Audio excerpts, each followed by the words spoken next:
I'm tossing between two, and I'm gonna toss between two. There's a dangerously long one that's on the cusp, like the last one, and there's a shorter one. The heads is gonna be the long one. We're at heads.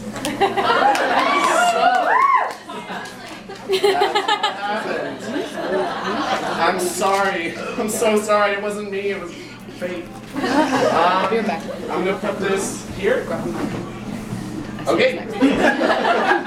Love you. There are walls where there weren't really walls before. It's like a city of glass. It's an unshattered catastrophe made this way because we think it has to be. Like we need these barriers to keep us in from ceiling to floor. And I like to think that we are so much more. I saw my first wall not long after I learned to crawl. See, I loved Hot Wheels, and I don't think it was my fault. But I wanted a princess doll. Now, my parents were left to make the call whether to put up these walls themselves, reduce my faults to mystical things that only bring confusion, but I got my princess. Yeah, my parents didn't put that wall there because they wanted more of me. They didn't want less. But they couldn't control whether others would see me whole or think that I was missing something. Wondering why I so warm while they so cold, why my character needed no walls to uphold it.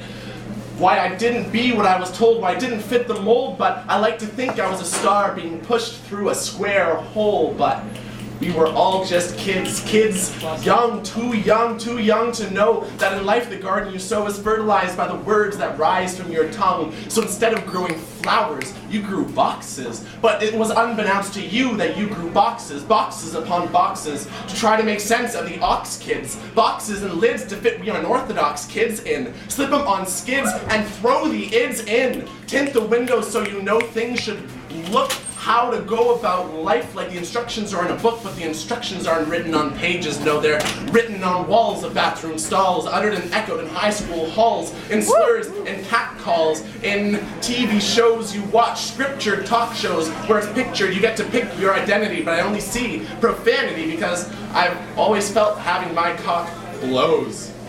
Because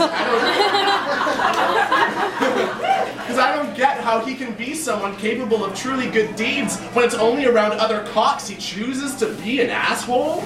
So it's bad to have a cock with other cocks is what I'm thinking. I'm being told it's just a kind of symbiosis, shaping people based on how other people are molded, correcting slack-hipped poses, fixing misshaped noses, girls in combat boots and boys in pantyhoses.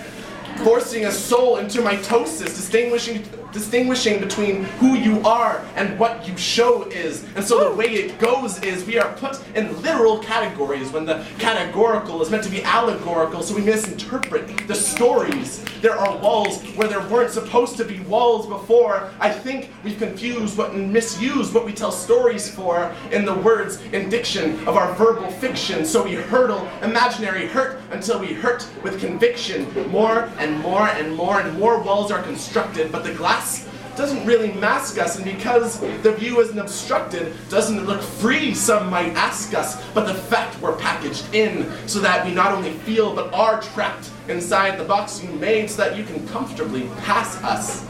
As if simply looking the other way, thinking about what you have to say, and tossing maybe a little bit of sympathy our way is too much of a task, plus the need to just be ourselves is too much to ask.